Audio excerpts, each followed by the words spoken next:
أشهد أن محمد رسول الله.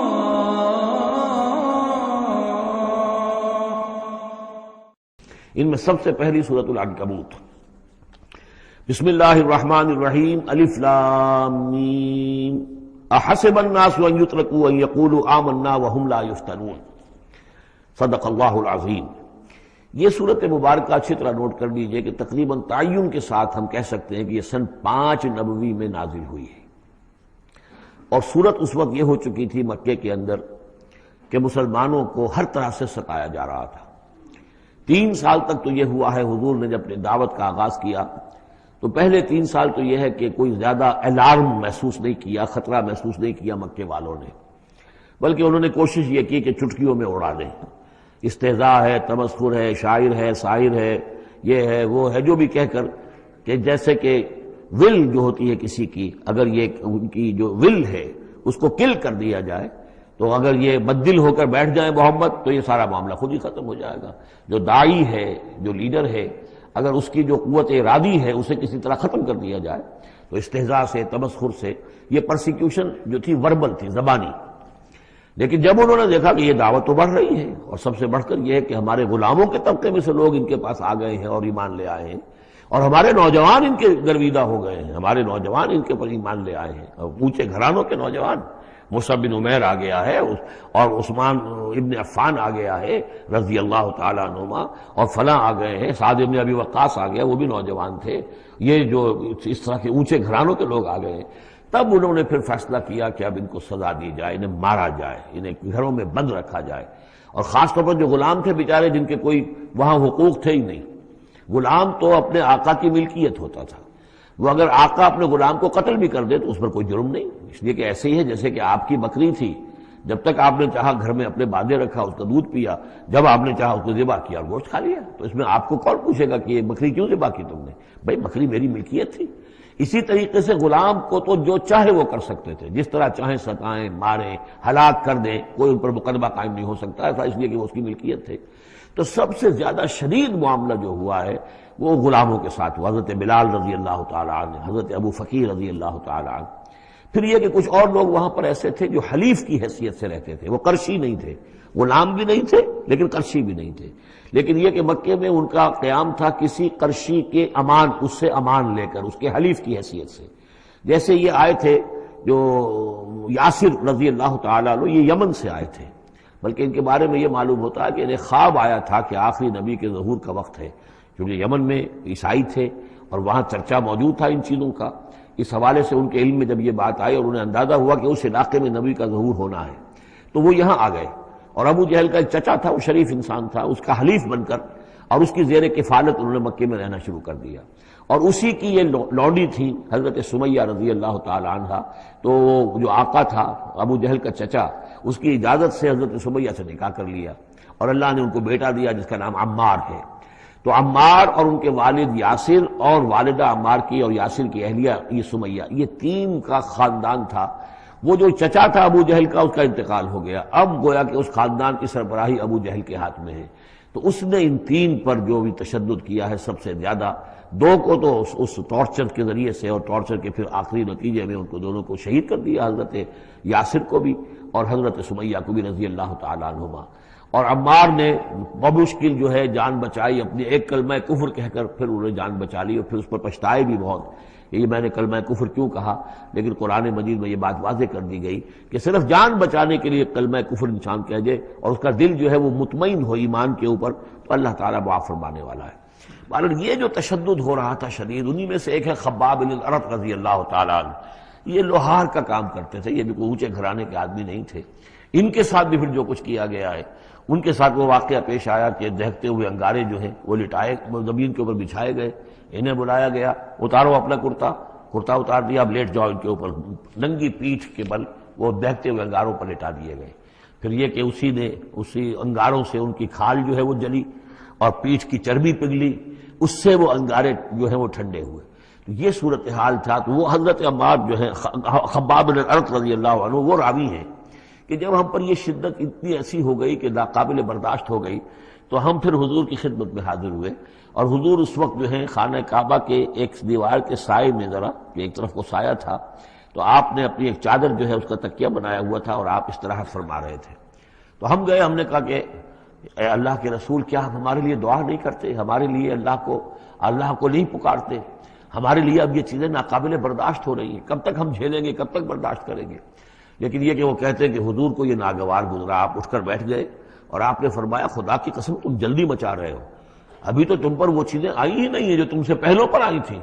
ان کے ساتھ تو یہ بھی ہوتا تھا کہ ایک شخص کو لا کر آدھا زمین میں گاڑ دیتے تھے اور باقی جسم جو آدھا اس کا ہوتا تھا زمین سے باہر، تو سر کے اوپر آرا رکھ کر چیرنا شروع کر دیتے تھے اور پورے جسم کو دو حصوں میں بانٹ دیتے تھے، یہ بھی ہوتا تھا۔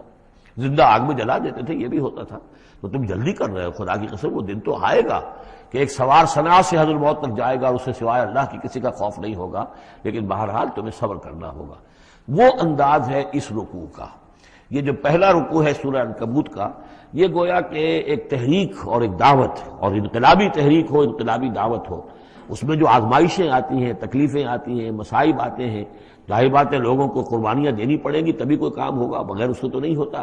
اور جب تصادم کا مرحلہ شروع ہو جائے، جب یہ ہے کہ ایک جو معاشرہ جو ہے جس کے اندر کہ وہ کام کر رہے ہیں وہ محسوس کریں کہ یہ ہمارے لیے خطرہ بن گئے ہیں، وہ پرسیکیوٹ کریں اور انہیں ستائیں، تو پھر اس وقت جو مسائل ہوں گے ذہنوں کے اندر، ان کا حل ہے اس میں۔ اور یہ اس اعتبار سے ضربۃ السلام ہے پورے قرآن مجید میں، اس موضوع کے اعتبار سے یہ چوٹی ہے۔ جیسے کہ میں نے آپ کو حدیث سنائی، لکل شیء ضربۃ یا کل شیء سنام، ہر شے کی ایک چوٹی ہوتی ہے۔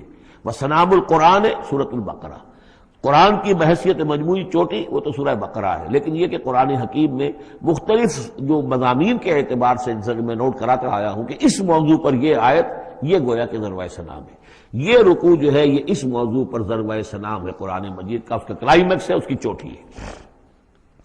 الف لام میم احسب الناس ان یترکوا ان یقولوا آمنا وهم لا یفتنون، کیا لوگوں نے یہ سمجھا تھا کہ وہ چھوڑ دیے جائیں گے صرف یہ کہنے سے کہ ہم ایمان لے آئے اور انہیں آزمایا نہ جائے گا؟ اب دیکھ رہے ہیں، اب وہی تیکھا انداز ہے، اظہار ناراضگی ہے، اظہار خفگی ہے، اس لیے کہ تم سے پہلے جو کچھ ہوا ہے۔ اب یہ 3 آیتیں میں آپ کو نوٹ کرا چکا ہوں، سورہ بقرہ کی آیت نمبر 214، ام حسبتم ان تدخلوا الجنة ولما يأتكم مثل الذين خلوا من قبلكم مستهم البأساء والضراء وزلزلوا حتى يقول الرسول والذين آمنوا معه متى نصر الله ألا إن نصر الله قريب۔ یہ آیت ہم پڑھ چکے ہیں۔ اسی کی ہم مضمون آیت جو ہے سورہ آل عمران میں آئی ہے، آیت نمبر 142۔ اسی کی ہم مضمون آیت آ چکی ہے سورہ توبہ میں، آیت نمبر 16۔ لیکن یہ کہ یہ مکی قرآن میں یہ آیت ہے، یہ ہے جڑ اور بنیاد، جو ہے کہ اس کا ظہور جو ہو رہا ہے، پھر یوں سمجھیے کہ یہ کلی کھلی ہے تو 3 اس کی جو پتیاں نمایاں ہوئی ہیں اس آیت کی، وہ سورہ بقرہ، سورہ آل عمران اور سورہ توبہ میں ہے۔ حسب الناس، اور ناس کہا ہے، یہ بھی نہیں کہ اہل ایمان کو یہ غلط فہمی ہو گئی تھی، یہ بھی ایک طرح سے عتاب کا انداز ہے، اللہ تعالیٰ ناراضگی کا اظہار کر رہے ہیں، تم جلدی مچا رہے ہو۔ احسب الناس ان یترکوا ان یقولوا آمنا وهم لا یفتنون، کیا لوگوں نے یہ سمجھا تھا کہ وہ یہ کہنے سے جنت میں داخل ہو جائیں گے، چھوڑ دیے جائیں گے کہ وہ ہم ایمان لے آئے، انہیں آزمایا نہ جائے گا؟ وَلَقَدْ فَتَنَّا الَّذِينَ مِن قَبْلِهِمْ، ہم نے تو جو بھی ان سے پہلے تھے ان کو بھی آزمایا ہے، ہر ایک کو آزمایا، آزمائش کے بغیر ہم نہیں کسی کے ایمان کو تسلیم کرتے۔ فَلَيَعْلَمَنَّ اللَّهُ الَّذِينَ صَدَقُوا وَلَيَعْلَمَنَّ الْكَاذِبِينَ، تو اللہ تعالیٰ تو ظاہر کر کے رہے گا، لفظی ترجمہ تو ہوگا اللہ جان کر رہے گا، لیکن اللہ تعالیٰ کا علم تو قدیم ہے، جو کچھ ان کے دلوں میں اللہ جانتا ہے، لیکن اللہ ظاہر کر دے گا کہ کون کتنے پانی میں ہے، کون منافق ہے، کون ضعیف الایمان ہے، کون قوی الایمان ہے، کون صادق الایمان ہے، کوئی کون جو ہے جھوٹ موٹ کا مومن بنا ہوا ہے، کون وہ دودھ پینے والا مجنو ہے اور کون واقعتاً جانثار مجنو ہے، یہ سب کچھ پتہ چلتا ہے آزمائشوں سے۔ اور ہم نے تو آزمایا ہے ان کو بھی جو ان سے پہلے تھے، تو لازماً اللہ واضح کر کے رہے گا، مبرہن کر دے گا ان کو بھی کہ جو سچے ہیں، اور وہ یقیناً واضح کر دے گا، نمایاں کر دے گا ان کو بھی جو جھوٹے ہیں۔ اب اس کے ساتھ ہی دیکھیے اس میں جو عجیب آپ کو بات ملے گی اس رکوع میں، یہ 2 آیتیں آئی ہیں، کیونکہ ایک آیت تو حروف مقطعات پر تھی، یہ 2 آیتیں آئی ہیں، اس میں تو ڈانٹ، ایک طرح کی ڈانٹ پڑ گئی ہے صحابہ کرام کے اوپر جنہوں نے ذرا سا بھی شکوہ کیا تھا، لیکن اب 2 آیتوں میں اس کی دلجوئی ہے ان کی، یعنی یہ کہ ایک طرف ترغیب ہے تو ترغیب بھی ہے، جیسے کوئی شفیق استاد ہوتا ہے کبھی کسی وقت ڈانٹتا بھی ہے، کوئی گھڑکی بھی دیتا ہے، کوئی جھڑکی بھی دیتا ہے، کسی وقت مارتا بھی ہے، سزا بھی دیتا ہے، پھر لیکن کسی وقت پھر یہ کہ حوصلہ افزائی بھی کرتا ہے، تھپکی بھی دیتا ہے، پیٹھ پر ہاتھ رکھتا ہے۔ تو اس طریقے سے یہ اللہ تعالیٰ کا معاملہ اپنے بندوں کے ساتھ اسی طرح ہے جیسے کہ حدیث میں آیا خلق و عیال اللہ، مخلوق جو ہے اللہ تعالیٰ کے لیے اس کے کنبے کی حیثیت رکھتی ہے۔ تو دو آیتیں جو آئی ہیں وہ تو گویا کہ ایک طرح سے سرزنش کی اور اظہار ناراضگی، اظہار خفگی۔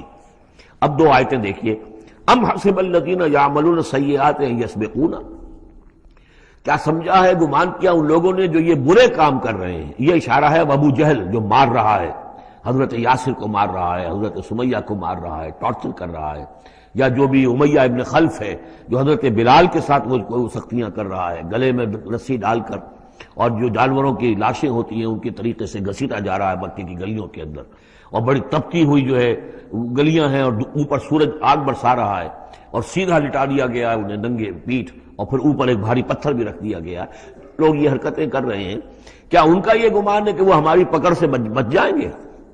اب یہ بات ان کی طرف آئی تو گویا کہ اہل ایمان کے لیے ایک دل جوئی اور تشفی، ان کے زخموں پر مرہم رکھا جا رہا ہے کہ یہ نہ سمجھو کہ یہ بچے رہیں گے، ایک وقت آئے گا۔ چنانچہ خود حضرت بلال رضی اللہ تعالیٰ عنہ نے غزوہ بدر میں امیہ ابن خلف جو ان کا آقا تھا اسے قتل کیا ہے۔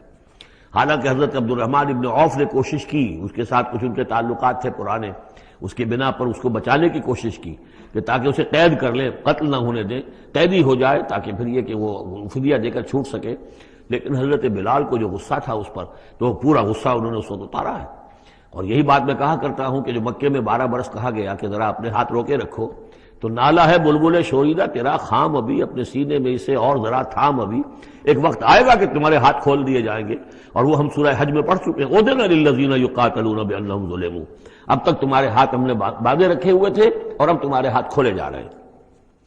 اب حسب الذین یعملون السیئات ان یسبقونا ساء ما یحکمون، کیا یہ سمجھتے ہیں ابو جہل اور یہ امیہ ابن خلف اور اسی کے قبیل کے اور لوگ کہ جو یہ حرکتیں کر رہے ہیں ہم نے انہیں چھوٹ دی ہوئی ہے، اس وقت ہمارے ان اہل ایمان بندوں پر جو چاہیں یہ کر لیں، ہمیں کچھ دیر کے لیے ہم نے ان کو آزادی دے رکھی ہے، لیکن بالآخر پکڑیں گے انہیں تو ان بطش ربک لشدید، وہ پکڑ بھی بڑی سخت ہوگی۔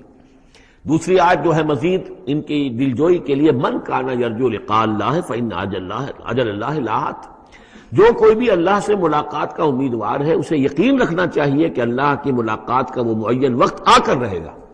یعنی اے بلال اور اے ابو فقیہ اور اے خباب، تمہیں کہیں یہ گمان نہ ہو، شیطان یہ وسوسہ نہ کہیں تمہارے دلوں میں ڈالے اور تمہیں پریشان کرے کہ پتہ نہیں آخرت ہونی بھی ہے کہ نہیں ہونی ہے۔ جیسا کہ میں نے عرض کیا تھا کہ دنیا نقد ہے، آخرت ادھار ہے۔ اب آپ نے جان مال تو ساری یہاں دینی ہے، دنیا میں دینی ہے، جنت ملے گی آخرت میں۔ تو جو شیطان وسوسہ اندازی کرتا ہے، نو نقد نہ تیرا ادھار، یہ ادھار کی دنیا جو معاملہ ہے، سودا ادھار کی جنت ہے یہ، اور تم دنیا کے اندر اپنا سب کچھ لٹا رہے ہو، تو ایسا نہ ہو، تمہیں یقین رکھنا چاہیے کہ وہ وقت آ کر رہے گا اور اللہ تعالیٰ تمہاری ان تمام ایثار اور قربانی کی جو تم دے رہے ہو اس کے دین کے لیے، اس کی توحید کے لیے، اس کا بھرپور تمہیں صلہ دے گا۔ وَهُوَ السَّمِيعُ الْعَلِيمُ، وہ سب کچھ سننے والا ہے اور سب کچھ جاننے والا ہے، اس کی نگاہ سے کوئی چیز پوشیدہ نہیں ہے۔ وَمَنْ جَاهَدَ فَإِنَّمَا يُجَاهِدُ نَفْسَهُ، اب پھر ایک ذرا تھوڑے سے سرزنش کی آیت بھی آ گئی، دو آئی تھی سرزنش کے انداز میں، دو دلجوئی کے انداز میں، اب پھر سرزنش کا انداز ہے، وہ کیا ہے؟ وَمَنْ جَاهَدَ فَإِنَّمَا يُجَاهِدُ لِنَفْسِهِ، دیکھو اگر تم کوئی قربانیاں دے رہے ہو، تکلیف اٹھا رہے ہو، ایثار کر رہے ہو، تو جو بھی جہاد کر رہا ہے وہ اپنے لیے کر رہا ہے، وہ ہمارے اوپر احسان نہ سمجھے۔ اللہ تعالیٰ کی شان اس سے بہت اونچی ہے، یہ ہم سورہ حجرات میں جا کر پڑھیں گے، یمنون علیک ان اسلموا قل لا تمنوا علی اسلامکم بل اللہ یمن علیکم ان ہداکم للایمان، تم اگر اللہ کے لیے، اللہ کے دین کے لیے کچھ کرتے ہو تو نہ احسان سمجھو اللہ پر اور نہ احسان سمجھو اللہ کے رسول پر۔ اللہ کا احسان ہے کہ اس نے تمہیں قبول کر لیا ہے اور تمہیں یہ ساری کام کرنے کی توفیق وہ دے رہا ہے، یہ احسان مانو۔ منت منع کی خدمت سلطان ہمیں کو نہیں، اس کا احسان نہ دھرو بادشاہ پر کہ تم خدمت کر رہے ہو بادشاہ کی۔ منت شناسزو کہ بخدمت بداشتت، اس کا احسان مانو کہ اس نے تمہیں خدمت کا موقع دیا ہے۔ تو اللہ تعالیٰ کا احسان مانو اور یہ نہ سمجھو کہ تم اللہ پر کوئی احسان کر رہے ہو۔ ومن جاہد فإنما یجاہد نفسہ، اب دیکھ رہے ہیں کہ کس قدر متعلق یہ چیزیں ہیں، انسانی احساسات ہوتے ہیں، اس طرح کے خیالات آتے ہیں۔ ان اللہ لغنی عن العالمین، اللہ تعالیٰ تو تمام جہانوں سے غنی ہے، اسے کسی کی احتیاج نہیں ہے۔ والذین آمنوا وعملوا الصالحات، اب ایک آیت آ رہی ہے پھر دلجوئی والی، اور جو لوگ ایمان لائے اور جو لوگ نیک عمل کریں گے، ایمان کے تقاضے پورے کریں گے، ثابت قدم رہیں گے، ان مصیبتوں کو جھیلیں گے، لَنُكَفِّرَنَّ عَنْهُمْ سَيِّئَاتِهِمْ، ہم لازماً دور کر دیں گے ان سے ان کی برائیوں کو، ان کے نامہ اعمال کے اوپر اگر کوئی دھبے ہوئے بھی، کوئی چھینٹی ہوئی بھی تو ہم انہیں ہٹا دیں گے، اور وَلَنَجْزِيَنَّهُمْ أَحْسَنَ الَّذِي كَانُوا يَعْمَلُونَ، اور ہم لازماً بدلہ دیں گے۔ اس رکوع میں آپ دیکھ رہے ہیں کہ یہ جو لام مفتوح شروع میں اور پھر نون مشدد جو ہے وہ کس قدر تکرار کے ساتھ آ رہا ہے۔ فَلَيَعْلَمَنَّ اللَّهُ الَّذِينَ صَدَقُوا وَلَيَعْلَمَنَّ الْكَاذِبِينَ، آیت نمبر 3 کے اندر بھی 2 مرتبہ وہ صیغہ آیا۔ اب یہاں جو آیا لَنُكَفِّرَنَّ عَنْهُمْ سَيِّئَاتِهِمْ، ہم لازماً ان سے ان کی برائیوں کو دور کر دیں گے، وَلَنَجْزِيَنَّهُمْ أَحْسَنَ الَّذِي كَانُوا يَعْمَلُونَ، اور یقیناً بدلہ دیں گے انہیں بہت عمدہ ان کے اعمال کا۔ وَوَصَّيْنَا الْإِنسَانَ بِوَالِدَيْهِ، اب ایک مسئلہ اور تھا عملی، جو لوگ ایمان لائے تھے نوجوان تھے، جو ان میں سے نوجوان تھے، اب ان کے لیے مسئلہ یہ ہو گیا کہ والدین کہہ رہے ہمارے حقوق ہیں تمہارے اوپر، ہم نے تمہیں پالا پوسا ہے، لہذا ہمارا حکم مانو۔ ہم کہتے ہیں کہ محمد سے تم اپنا تعلق توڑ لو، چھوڑو اس کو، دین کو، کیوں اس میں لگے ہوئے ہو؟ آخر تم ہماری اولاد ہو، ہم نے تمہیں پالا، خاص طور پہ ماں حضرت سعد بن ابی وقاص کی والدہ، والد تو فوت ہو چکے تھے لیکن والدہ جو ہے اس نے بڑے ناز و نام میں پالا تھا۔ اب اس کے بعد اس نے جو ہے مرن برت رکھ لیا اس عورت نے، ماں جو تھی حضرت سعد بن ابی وقاص کی، اگر سعد اپنے باپ کے دین میں واپس نہیں آتا تو میں اپنے آپ کو ہلاک کر دوں گی، مر جاؤں گی، نہ کچھ کھاؤں گی نہ پیوں گی۔ اب دیکھیے اس نوجوان سلیم الفطرت نوجوان جو ایمان لایا ہے محمد صلی اللہ علیہ وسلم، بہرحال وہ ایک شریف انسان ہے، نوجوان ہے، ماں کی یہ حالت دیکھ رہا ہے تو کتنے بڑے امتحان سے دوچار ہو گیا۔ تو مسئلہ پیدا ہوا کہ معاملات میں کیا کیا جائے۔ ایک والدین کے جو احسانات ہیں وہ اپنی جگہ ہیں، والدین کے ساتھ حسن سلوک خود قرآن مجید میں 4 جگہ میں نوٹ کر آیا ہوں، اللہ کے حق کے فوراً بعد والدین کا حق ہے۔ تو اب عملی سوال یہ ہے کہ جہاں یہ دونوں حق ٹکرا جائیں، والدین جو ہے شرک کا حکم دے رہے ہیں، والدین دین کے خلاف حکم دے رہے ہیں، تو کیا کریں؟ فرمایا وَوَصَّيْنَا الْإِنسَانَ بِوَالِدَيْهِ، ہم نے وصیت کی ہے انسان کو اس کے والدین کے بارے میں، حسن سلوک کی وصیت ہم نے کی ہے، بار بار کی ہے۔ وَإِن جَاهَدَاكَ لِتُشْرِكَ بِمَا لَيْسَ لَكَ بِهِ عِلْمٌ، لیکن اگر وہ تم پر دباؤ ڈالیں، تم سے جہاد کریں۔ اب دیکھیے جہاد کا لفظ یہاں مشرک والدین کے لیے آ رہا ہے، جہاد جد و جہد کرنا، کوشش کرنا، دباؤ ڈالنا۔ وَإِن جَاهَدَاكَ لِتُشْرِكَ بِمَا لَيْسَ لَكَ بِهِ عِلْمٌ، کہ میرے ساتھ تم شریک کرو اور شرک کرو میرے ساتھ، اور شریک ٹھہراؤ ایسی چیزوں کو جس کے لیے تمہارے پاس کوئی علم نہیں، فَلَا تُطِعْهُمَا، تو ان کا کہنا نہ مانو۔ گویا کہ یہاں وہ اپنی لمٹ سے ایکسیڈ کر رہے ہیں۔ اب والدین کے حقوق ہیں لیکن اللہ کے حقوق کے بعد، اللہ کے حقوق سے پہلے نہیں، اللہ کا حق فائت ہے، لہذا اس معاملے میں اللہ کا دین ہے، اللہ کا حکم وہ مقدم رہے گا، والدین کا حکم دوسرے نمبر پر ہوگا۔ ہاں یہ ہے کہ ایک بندہ جو ہے ایک نوجوان وہ یہ ضرور کرے کہ ڈانٹ کر نہ بات کرے، ڈپٹ کر بات نہ کرے، سینہ تان کر نہ کرے، اس طرح کرے جیسے کہ حضرت ابراہیم یا ابتے یا ابتے یا ابتے، وہ ابا جان امی جان آپ دیکھیے میرے لیے مجبوری ہے، میں نہیں کر سکتا ہوں، آپ اس معاملے کے اندر مجھ پر جو ہے وہ دباؤ نہ ڈالیں، نرمی کے ساتھ ان میں جس طریقے سے بھی ہو، لیکن یہ ہے کہ ماننا نہیں ہے۔ یہ بات اور مزید کھل کر آئے گی سورہ لقمان میں۔ وَإِن جَاهَدَاكَ لِتُشْرِكَ بِمَا لَيْسَ لَكَ بِهِ عِلْمٌ فَلَا تُطِعْهُمَا، تو ان دونوں کا کہنا مت مان۔ إِلَيَّ مَرْجِعُكُمْ، میری ہی طرف تمہیں لوٹ کر آنا ہے، فَأُنَبِّئُكُم بِمَا كُنتُمْ تَعْمَلُونَ، اور پھر میں تمہیں بتا دوں گا، جتلا دوں گا جو کچھ کہ تم کرتے رہے تھے۔ اب یہاں بھی ایک مسئلہ پیدا ہوتا ہے کہ یہ لوگ اپنے گھر والوں سے کٹ رہے ہیں، والدین سے کٹ رہے ہیں، بھائی سے جدا ہو رہے ہیں۔ اب یہ عتبہ ابن ربیعہ جو بہت بڑا سردار تھا، ان کے بڑے بیٹے جو ہے حذیفہ ابن عتبہ، وہ ایمان لے آئے، اور چھوٹا بھائی وہ تھا کہ جو میدان میں گیا، میدان میں باپ کے ساتھ غزوہ بدر میں جو پہلے جو 3 جو ہے واصل جہنم ہوئے وہ بھی تھا، ولید بن عتبہ غالباً نام تھا اس کا۔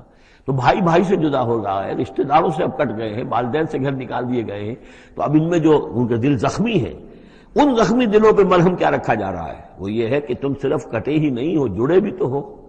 اب تم محمد سے جڑ گئے ہو، اب تم ابو بکر سے جڑ گئے ہو، اب تم یہ جو اہل ایمان کا طبقہ ہے، اب ایک نئی برادری وجود میں آ رہی ہے، یہ تمہارے اصل بھائی ہیں، یہ تمہارے جو دین کے اندر بھائی ہیں، جو نظریاتی بھائی ہیں، جو ہم مقصد بھائی ہیں، یہ ہے تمہارے اصل اب عزیز۔ تو اللہ تعالیٰ نے اگرچہ تمہیں کٹنے کا بھی حکم دے دیا ہے، لیکن یہ کہ اس نے تمہارے لیے ایک رفاقت فراہم کی ہے۔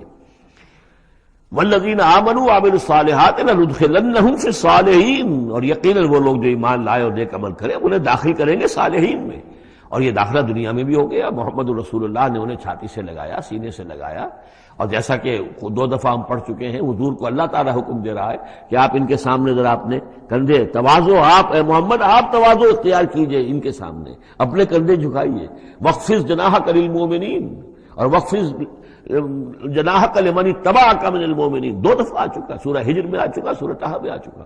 تو گویا کہ یہ اللہ تعالیٰ نے اپنا احسان بتایا. اور پھر آخرت میں اولئک مع الذین انعم اللہ علیہم من النبیین والصدیقین والشہداء والصالحین، ان کی رفاقت حاصل ہوگی. اب ایک اور بڑا مسئلہ آ رہا ہے، ومن الناس من یقول آمنا باللہ، لوگوں میں سے کچھ ایسے بھی ہیں جو کہتے ہیں ہم ایمان لے آئے اللہ پر، اور لاتے بھی ہیں خلوص کے ساتھ، اخلاص کے ساتھ، کوئی جھوٹ نہیں، کوئی فریب نہیں. ظاہر بات ہے کہ مکے میں کوئی فریب کے لیے کوئی ایمان لانے والا نہیں تھا، وہ تو حالات ایسے پیدا ہوئے مدینے میں آ کر کہ جہاں ایمان کا اعلان فریب کے تحت بھی ہونے لگا. لیکن یہ کہ مکے میں تو ظاہر بات ہے جو ایمان لایا اس کو مار پڑنی شروع ہو گئی، تو اس میں خامخواہ کہے کے لیے کوئی شخص جو ہے وہ جھوٹ موٹ کا ایمان کائے کو لائے گا. لیکن یہ ضرور ہوتا ہے کہ کچھ لوگ کم ہمت ہوتے ہیں، جیسا کہ میں بارہا آپ سے عرض کر چکا ہوں. کچھ لوگ باہمت ہوتے ہیں، کچھ کم ہمت ہوتے ہیں. باہمت وہ ہے کہ جو ایمان لائے اب ہر چے بعد آباد، حد جو ہو سو ہو، ماں کشتی درا بنداختے، جان جاتی ہے جائے کوئی بات نہیں، جو ہو سو ہو. کچھ لوگ ہوتے ہیں جن میں اتنی ہمت نہیں ہوتی، گھبرا اٹھتے ہیں.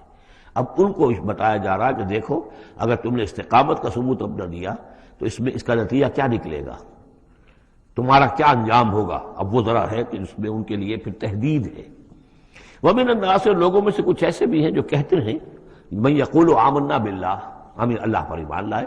فَإِذَا أُوذِيَ فِي اللَّهِ، جب اللہ کی راہ میں اللہ کی توحید کو ماننے کی وجہ سے ان کو ایذا پہنچائی جاتی ہے، پرسیکیوٹ کیا جاتا ہے، انہیں ٹارچر کیا جاتا ہے، جعل فتنة الناس كعذاب اللہ، تو وہ لوگوں کی طرف سے ڈالی ہوئی فتنے کو، آزمائش کو، یہ ایسے اس سے گھبرا اٹھتے ہیں جیسے اللہ کے عذاب سے گھبرانا چاہیے.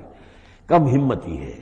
وَلَئِن جَاءَ نَصْرٌ مِّن رَّبِّكَ، اور اے نبی اگر آپ کے رب کی طرف سے مدد آ جائے، صورتحال تبدیل ہو جائے، فتح آپ کو مل جائے، حالات اچھے ہو جائیں، لَيَقُولُنَّ إِنَّا كُنَّا مَعَكُمْ، اس وقت پھر یہ کہیں گے کہ ہم بھی تو آپ کے ساتھ ہی تھے. یہ کردار پہلے بھی آ چکا ہے، سورہ بقرہ میں آ چکا، سورہ حج میں آ چکا. وَمِنَ النَّاسِ مَن يَعْبُدُ اللَّهَ عَلَىٰ حَرْفٍ فَإِنْ أَصَابَهُ خَيْرٌ اطْمَأَنَّ بِهِ وَإِنْ أَصَابَتْهُ فِتْنَةٌ انقلب عَلَىٰ وَجْهِهِ خَسِرَ الدُّنْيَا وَالْآخِرَةَ. وہی کردار پھر یہاں پر آ گیا ہے. کوئی کہا کہ ہم ایمان لے آئے، لیکن جب تکلیف آئی، کوئی مصیبت آئی تو ایسے گھبرا گئے جیسے کہ اللہ کے عذاب سے گھبرانا چاہیے. لیکن یہ کہ اس کے بعد اگر نصرت آ جائے تو یہ آپ موجود ہوں گے کہ ہم بھی ساتھی تھے آپ کے.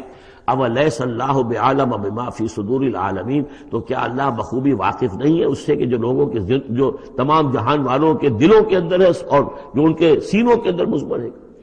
وَلَيَعْلَمَنَّ اللَّهُ الَّذِينَ آمَنُوا وَلَيَعْلَمَنَّ الْمُنَافِقِينَ، اور یقیناً اللہ ظاہر کر کے رہے گا سچے اہل ایمان کو اور ظاہر کر کے رہے گا منافقین کو. گویا کہ یہ شکل جو ہے یوں سمجھیے یہ وہ روگ ہے کہ یہ اگر بڑھ گیا، تم نے ابھی نپ دی ایول ان دی بڈ، ابھی فوری طور پر اس کی اصلاح کر لو، فوری طور پر علاج کر لو. ابھی ٹی بی کا تمہیں انفیکشن ہوئی ہے، فرسٹ سٹیج میں ہے، علاج کر لو. لیکن اگر کہیں تم نے اس وقت پرواہ نہ کی اس کی اور یہ مرض بڑھ گیا تو یہ منافقت تک لے جائے گا تمہیں. اللہ تعالیٰ پھر کھول دے گا کہ یہ منافقت ہے. تو یہ ہے اصل میں پورے مکی قرآن میں یہ ایک جگہ ہے جہاں لفظ منافقین آیا ہے. باقی کردار آیا ہے سورہ حج کے اندر بھی، لیکن وہاں لفظ منافق نہیں ہے. وَمِنَ النَّاسِ مَن يَعْبُدُ اللَّهَ عَلَىٰ حَرْفٍ فَإِنْ أَصَابَهُ خَيْرٌ اطْمَأَنَّ بِهِ وَإِنْ أَصَابَتْهُ فِتْنَةٌ انقلب عَلَىٰ وَجْهِهِ خَسِرَ الدُّنْيَا وَالْآخِرَةَ. لیکن یہاں کھول دیا گیا یہ کردار کس کا ہے، یہ تو پھر منافقت سے. وَلَيَعْلَمَنَّ اللَّهُ الَّذِينَ آمَنُوا وَلَيَعْلَمَنَّ الْمُنَافِقِينَ. اب ایک اور تیسرا پرابلم ہے، یہ 3 پرابلم یہاں پر ٹیکل کیے گئے ہیں. وہ نوجوان جن کے والدین ان کے اوپر دباؤ ڈال رہے تھے، یا وہ کم ہمت لوگ جو ان ایذاؤں سے گھبرا رہے تھے، اور تیسرا یہ ہے کہ کچھ بزرگ لوگ بڑے مخلصانہ انداز میں آ کر کہتے ہیں نوجوانوں سے، کہاں اپنے برباد کر رہے ہو، کیریئر برباد کر رہے ہو، اچھے بھلے تعلیم حاصل کر رہے تھے، تم جا رہے تم کس کام میں پڑ گئے ہو، اب تمہاری تعلیم اس درجے کی نہیں رہی ہے، تمہارا کاروبار اچھا جا رہا تھا، کیریئر تھا، تمہارا پروفیشن بہت چمک رہا تھا، اور تم اس کام میں پڑ گئے ہو. دیکھو یہ تو ایک شخص نے تمہیں ورغلا دیا. دیکھو ہمارے راستے پر چلو، راستہ صحیح یہی ہے. ہم آخر بوڑھے لوگ ہیں، ہمارا تجربہ ہے، ہم نے اپنے بال دھوپ میں سفید نہیں کیے ہیں. ہم تمہیں اپنے تجربے کی وجہ سے کہہ رہے ہیں کہ ہمارے راستے ہی پر چلتے رہو اور کوئی اس کے اندر نقصان نہیں ہوگا، کوئی اللہ کے یہاں پکڑ نہیں ہوگی. اور اچھا اگر اللہ کے یہاں پکڑ ہوئی تو تمہاری طرف سے ہم جواب دیں ہیں، تمہارے گناہوں کا بوجھ ہم اٹھا لیں گے. اب یہ گویا کہ نہایت ناصحانہ انداز، مخلصانہ انداز، بزرگانہ انداز، اس میں یہ بات کہی جاتی تھی. اب اس میں کیا کریں؟ اس کا جواب دیا گیا. وقال الذین کفروا للذین آمنوا اتبعوا سبیلنا، اور کہتے ہیں یہ کافر ان سے کہ جو ایمان لے آئے، ہمارے ہی راستے کی پیروی کرو، چلے آؤ انہی راستوں پر. ولنحمل خطایاکم، ہم اٹھا لیں گے تمہاری خطاؤں کو، یعنی تمہاری خطاؤں کا بوجھ، تمہارے گناہوں کی سزا ہم بھگت لیں گے. وما ہم بحاملین من خطایاہم من شیء، اور نہیں ہے وہ ان کی خطاؤں میں سے اٹھانے والے کچھ بھی. انہم لکاذبون، وہ جھوٹ بول رہے ہیں. ولا يحملن اثقالهم واثقالا مع اثقالهم، البتہ وہ اٹھائیں گے لازماً. پھر دیکھیے وہ ليعلمن الله الذين آمنوا ولا يعلمن المنافقین، اور یہاں پھر وہ لفظ آیا ولا يحملن اثقالهم، وہ لازماً اٹھائیں گے اپنے بوجھ بھی، اور جو گمراہ کرنے کی کوشش کر رہے ہیں اس کی وجہ سے اپنے بوجھوں میں اضافہ کر رہے ہیں، وہ مزید بوجھ ہوں گے. لیکن اے نوجوانوں، اگر تم نے ان کی بات مان لی تو تمہارے بوجھ جو ہے وہ نہیں رہ سکیں گے، وہ تمہیں کو اٹھانے پڑیں گے. ولا يسألن يوم القيامة عما كانوا يفترون، اور ان سے لازماً باز پرس ہوگی قیامت کے دن جو افترا وہ کرتے رہے تھے، جو جھوٹ انہیں گھڑا تھا کہ ہم تمہارے بوجھ اٹھا لیں گے، جبکہ لا تزر وازرۃ وزر اخرى، قیامت میں کوئی نہیں ہے جان جو کسی دوسرے کا بوجھ اٹھا لے.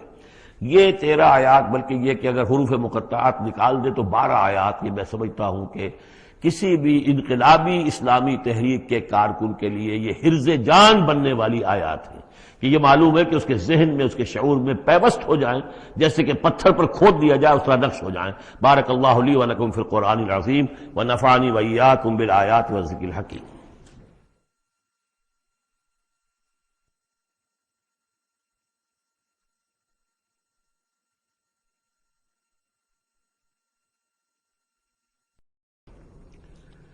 وَلَقَدْ أَرْسَلْنَا نُوحًا إِلَىٰ قَوْمِهِ فَلَبِثَ فِيهِمْ أَلْفَ سَنَةٍ إِلَّا 50 عَامًا فَأَخَذَهُمُ الطُّوفَانُ وَهُمْ ظَالِمُونَ. صدق اللہ العظیم. رب اشرح لي صدری ويسر لي أمری واحلل عقدۃ من لسانی یفقہوا قولی. سورہ عنکبوت کے کل 7 رکوع ہیں.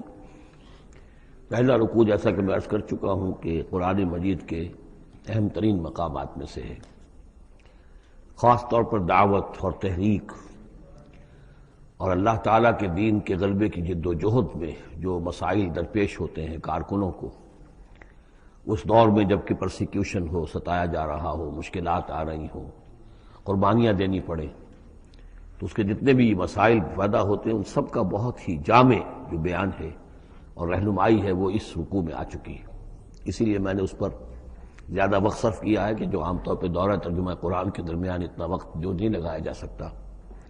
تو یہ نوٹ کر لیجئے کہ مطالعہ قرآن حکیم کے جس منتخب نصاب کا میں تذکرہ کرتا رہا ہوں چند دنوں سے، اس کا جو 5واں حصہ ہے، اس کا پہلا سبق جو ہے وہ اسی سورہ عنکبوت کے پہلے رکوع پر مشتمل ہے، اور یہ اس حصے کا یوں سمجھیے کہ بمنزلہ فاتحہ ہے اس حصے کے لیے. اب جو بقیہ 6 رکوع ہیں ان میں 3 میں انباء الرسل کا معاملہ آ رہا ہے، لیکن ظاہر بات ہے کہ یہاں جو انباء الرسل آ رہے ہیں تو بیچ بیچ میں خاص طور پر یہی جو مسئلہ ہے بیک گراؤنڈ میں جو مسلمانوں کے مسائل درپیش ہیں، اور جو اس وقت حضور صلی اللہ علیہ وسلم اور آپ کے ساتھی جن مسائل سے دوچار ہیں، اور جو کچھ کے کشاکش جو ہے مکے میں ہو رہی ہے اہل کفر اور اہل ایمان کے مابین، تو اس کے یوں سمجھیے بٹوین دی لائنز وقفے وقفے سے اس کی طرف بھی اشارے ہیں. پھر جو بقیہ 3 رکوع رہ جائیں گے ان 3 رکوعوں میں 2 لڑیاں ہیں جو بٹی ہوئی ہیں. ایک لڑی میں خطاب ہے مشرکین عرب کی طرف، اور ایک لڑی میں جو اہل ایمان تھے، جو حضور صلی اللہ علیہ وسلم پر ایمان لائے تھے، جو ان مشکلات سے دوچار تھے، وہاں بھی پھر گن کر 10 ہدایات ان کو دی گئی ہیں. لیکن وہاں یہی ہے کہ وہ بٹی ہوئی ہونے کی وجہ سے لڑیاں وہ کٹا پھٹا معاملہ ہوگا، جیسے کہ سورہ بقرہ میں آپ کو بتا چکا ہوں یا سورہ نساء میں. وَلَقَدْ أَرْسَلْنَا نُوحًا إِلَىٰ قَوْمِهِ، اور ہم نے بھیجا تھا نوح کو اس کی قوم کی طرف. فَلَبِثَ فِيهِمْ أَلْفَ سَنَةٍ إِلَّا 50 عَامًا، تو رہا ان کے مابین وہ 1000 برس سے صرف 50 برس کم، 950 برس. حضرت نوح کا ذکر کتنی مرتبہ آ چکا ہے، لیکن یہ بات پہلے کبھی نہیں کہی گئی. یہاں کیوں کہی گئی کہ اے مسلمانوں تم ابھی پریشان ہو گئے ہو، ابھی عشق امتحان اور بھی ہیں. اور جیسے کہ سورہ انعام میں آیا تھا، اے نبی اگر آپ کو یہ جھٹلا رہے ہیں وَإِن يُكَذِّبُوكَ فَقَدْ كُذِّبَ رُسُلٌ مِّن قَبْلِكَ، تو آپ سے پہلے ہمارے رسول تھے، انہوں نے صبر کیا. ذرا یاد کیجئے کہ ہمارے بندے نوح نے صلی اللہ علیہ الصلوۃ والسلام 950 برس تک صبر کیا. تو اے مسلمانوں تم سوچو، تم ابھی سے گھبرا گئے ہو؟ یہ موج پریشاں خاطر کو پیغام لبے ساحل نے دیا ہے، دور وصال بحر کبھی تو موجوں میں گھبرا بھی گئی۔ فاخذہم الطوفان وہم ظالمون، تو اس کی قوم کو، حضرت نوح کی قوم کو آ پکڑا طوفان نے، اور وہ ظالم تھے، گناہگار تھے۔ فانجیناہ واصحاب السفینہ، تو ہم نے بچا لیا اس کو، یعنی حضرت نوح کو اور کشتی والوں کو۔ وجعلناہا آیۃ للعالمین، اور اسے ہم نے بنا دیا تمام جہانوں کے لیے، تمام جہان والوں کے لیے ایک نشانی۔ وابراہیم، اور ہم نے بھیجا ابراہیم کو، اذ قال لقومہ، جبکہ اس نے کہا اپنی قوم سے، اعبدوا اللہ واتقوہ، اللہ کی بندگی اختیار کرو اور اس کا تقوی اختیار کرو۔ ذالکم خیر لکم ان کنتم تعلمون، یہی تمہارے لیے بہتر ہے اگر تم سب اگر علم رکھتے ہو۔ انما تعبدون من دون اللہ اوثانا، یہ جن کو تم پوج رہے ہو اللہ کو چھوڑ کر، یہ تو صرف کوئی بت ہیں، ان کے تھان ہیں جو تم نے بنا لیے ہیں۔ وتخلقون افکا، اور تم نے جھوٹ موٹ گھڑا ہوا ہے، یہ اس کی کوئی بنیاد نہیں، کوئی سند نہیں، نہ عقل میں اور نہ ہی کسی اللہ کی اتاری ہوئی کتاب میں۔ ان الذین تعبدون من دون اللہ لا یملکون لکم رزقا، یہ لوگ جنہیں تم پوجتے ہو اللہ کے سوا، وہ تمہیں رزق نہیں دینے کا اختیار رکھتے۔ فابتغوا عند اللہ الرزق، تو رزق تلاش کرو اللہ کے پاس، اللہ سے مانگو رزق، اللہ سے اپنی مشکل کشائی کی درخواست کرو، اللہ سے اپنی حاجت روائی کے لیے دعا کرو۔ وَاعْبُدُوهُ، اور اس کی بندگی کرو، وَاشْكُرُوا لَهُ، اور اس کا شکر ادا کرو، إِلَيْهِ تُرْجَعُونَ، یقیناً اسی کی طرف تم لوٹا دیے جاؤ گے۔ اب یہ ذکر حضرت ابراہیم کا کر طویل جو ہے ایک جملہ معترضہ آ رہا ہے کہ رخ موڑ دیا گیا ہے اس وقت جو کشاکش ہو رہی تھی حضور کے اور مشرکین مکہ کے درمیان، اب ذکر اس کا ہو رہا ہے۔ وَإِن تُكَذِّبُوا، گویا کہ اب خطاب ہو رہا ہے اہل مکہ سے، اور اگر تم جھٹلا رہے ہو فقد کذب امم من قبلکم، تو دیکھو تم سے پہلے بہت سی قوموں نے جھٹلایا۔ وما علی الرسول الا البلاغ المبین، اور ہمارے رسول پر محمد پر صلی اللہ علیہ وسلم کوئی ذمہ داری نہیں ہے سوائے واضح طور پر اور صاف صاف پہنچا دینے کے۔ اولم یروا کیف یبدی اللہ الخلق ثم یعیدہ، کیا وہ دیکھتے نہیں ہے کیسے اللہ تعالیٰ تخلیق پہلی مرتبہ کرتا ہے پھر وہ دوبارہ بھی کرے گا۔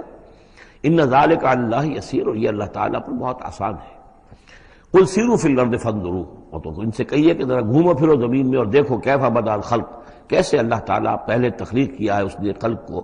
ثم اللہ ینشئ النشأۃ الآخرہ، پھر اللہ اٹھائے گا یا اٹھاتا ہے۔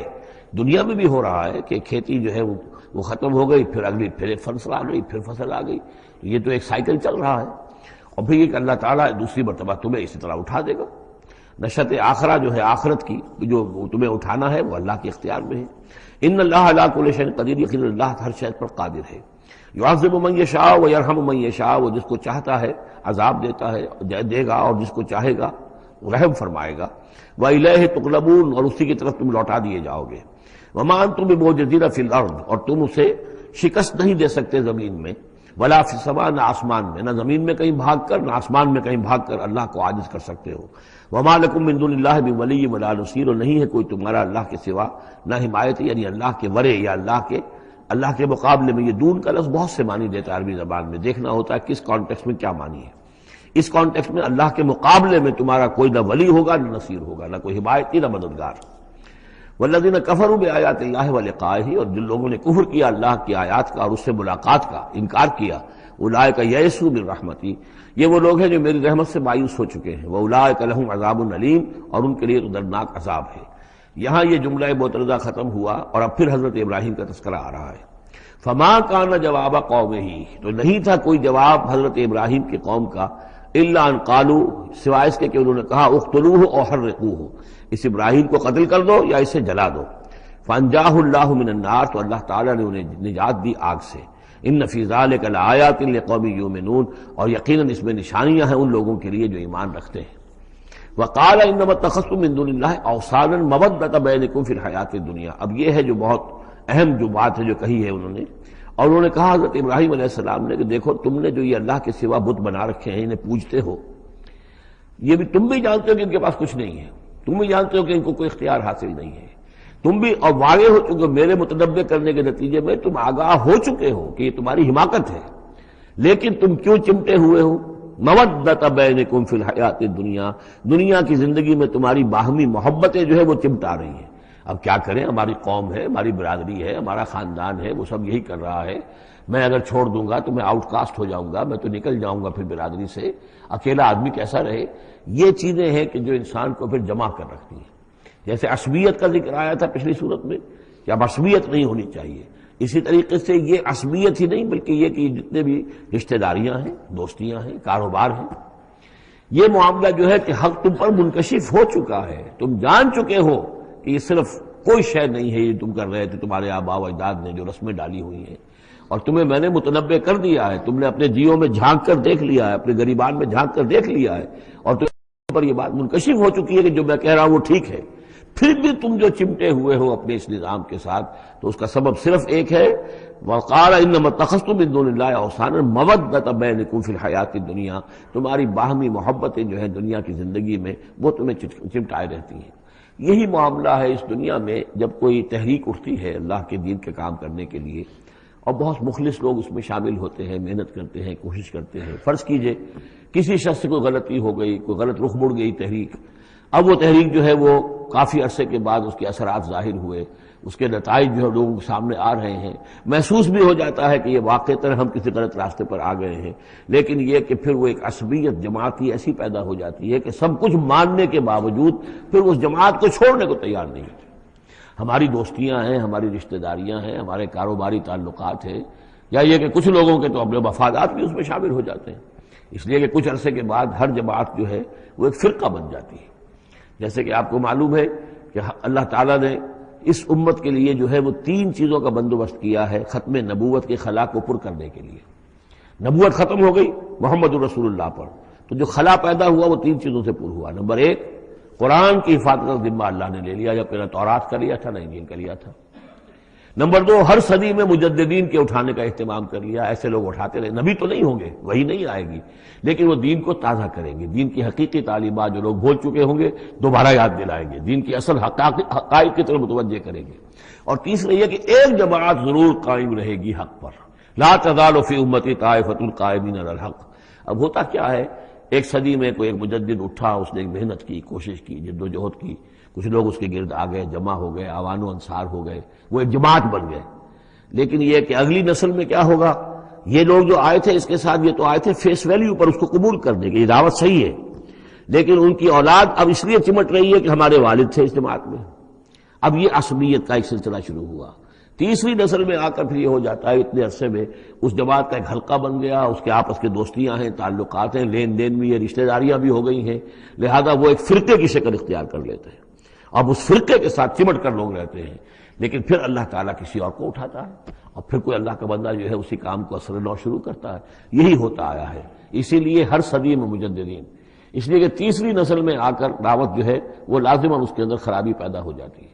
اس لیے کہ حضور نے بھی فرمایا خیر امتی قرنی ثم الذین یلونہم ثم الذین یلونہم، بہترین میری امت کا دور تو ہے میرا اپنا دور، پھر وہ جو میرے بعد ہیں، اور پھر وہ جو ان کے بعد ہیں۔ تو 3 نسلوں کو آپ نے خیر قرار دیا ہے۔ اس کے بعد ظاہر بات ہے زوال آیا ہے، ہمارے ہاں بھی آیا ہے۔ جب حضور کی قائم کی ہوئی جماعت میں زوال آ گیا تو اور کون ہوگا بڑا سے بڑا شخص کہ جس کی قائم کی ہوئی کسی جماعت میں زوال نہ آئے۔ تو یہ تو چیزیں ہوتی ہیں، لیکن ہر شخص کو ہر وقت دیکھنا چاہیے کہ آج کے دور میں دین کا وہ کام کس کے حوالے اللہ نے کیا ہے، کس کو توفیق دی ہے جو صحیح طریقے پر اس کام کو کر رہا ہے، اور اس کا ساتھ دینا چاہیے۔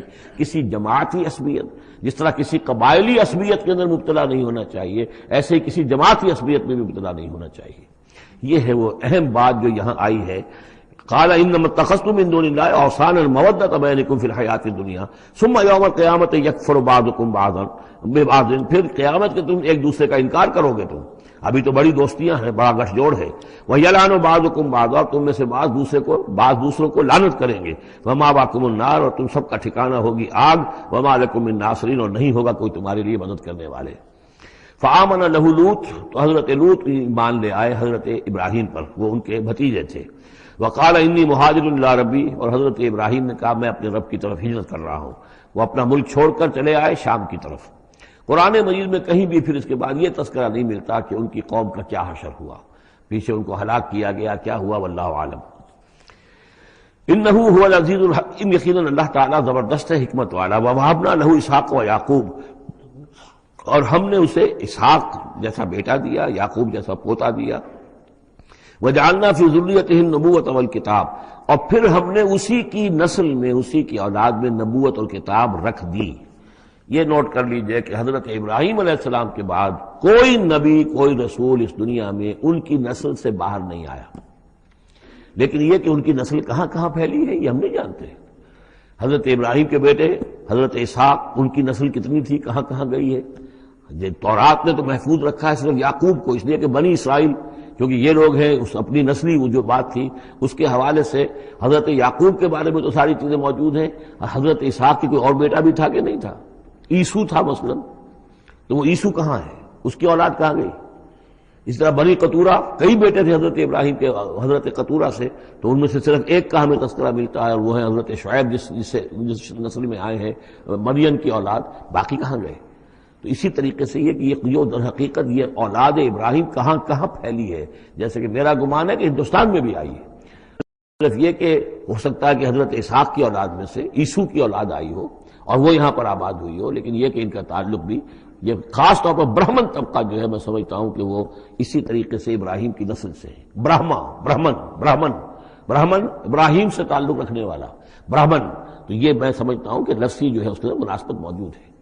واللہ عالم، یقین سے ہم نہیں کہہ سکتے الا یہ کہ کوئی شخص ہسٹری کا اس کو اپنا ریسرچ کا موضوع بنائے، بڑا عالم ہو، وہ لائبریریاں جو ہے کھنگالے اور پرانی تاریخیں دیکھے، شاید۔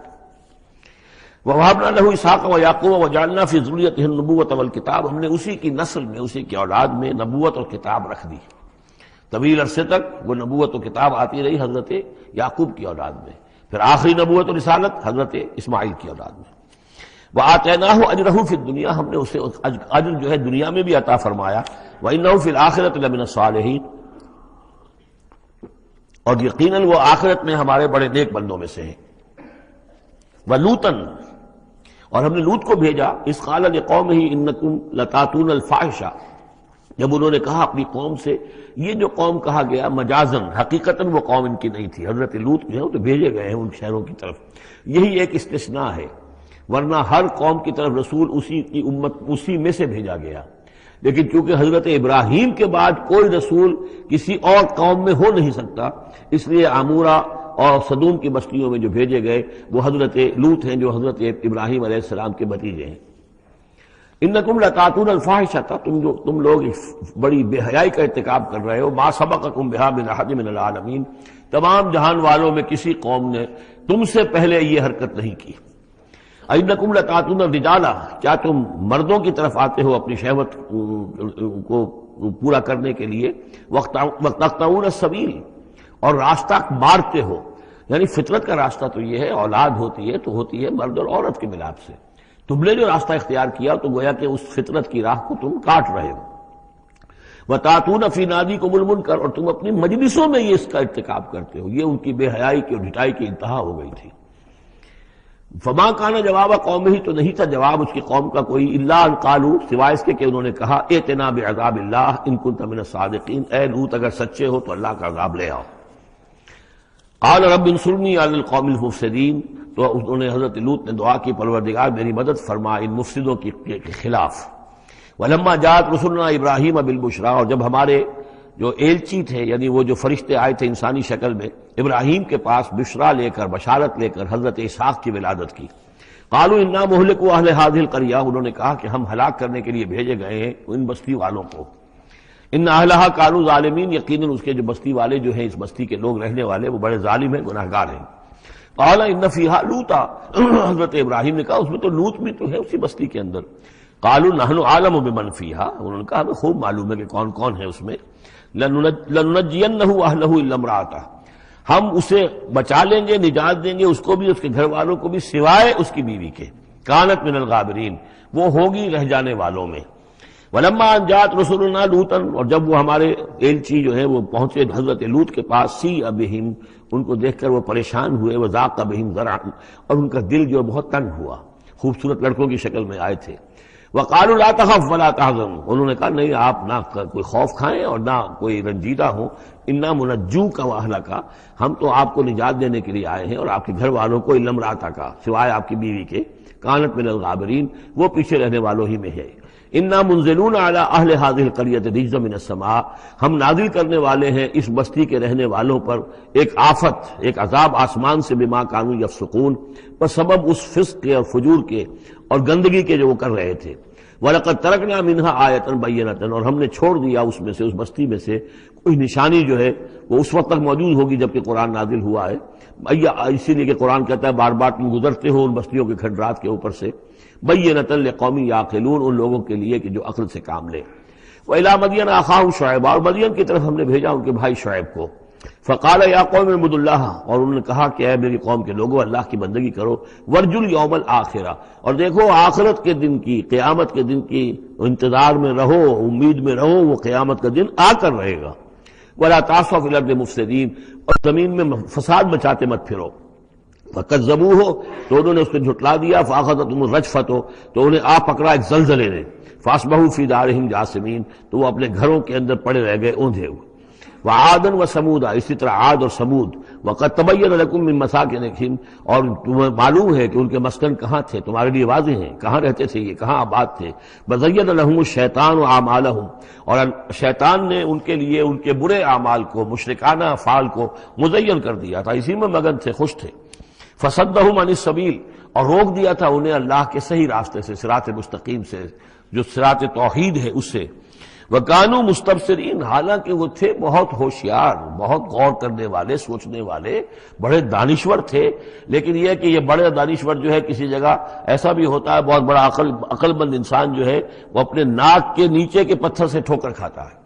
یہ اور اس کی سب سے بڑی مثال جو ہے وہ ہمارے آج کل کے سائنسدان ہیں، کتنی باریکیاں دیکھ رہے ہیں اس کائنات کی، سب کچھ دیکھ لیا، اللہ نظر نہیں آتا، کہاں سے کہاں دیکھ رہے ہیں، کتنی بڑی بڑی ٹیلیسکوپس ہیں، اور کتنے ٹریلین وہ لائٹ ایئرز کے اوپر دریافت کر رہے ہیں کہ نیا ستارہ وجود میں آ گیا، سب کچھ ہو رہا ہے، لیکن یہ کہ ان تمام چیزوں کو دیکھنے کے باوجود ان کا دماغ اللہ کی طرف منتقل نہیں ہوتا۔ یہ ہے کہ ایک طرف سے اندھے ہیں، ایک آنکھ کھلی ہے، ایک آنکھ اندھی ہے۔ تو اگرچہ وہ بھی تھے بڑے ہوشیار، مستبصرین، یعنی استبصار جو ہے یہ باب استفال، دیکھنا، بڑے غور سے دیکھا کرتے تھے، مشاہدہ کرتے تھے، آبزرو کرتے تھے، سب کچھ تھے، باقی سب کچھ نظر آیا انہیں۔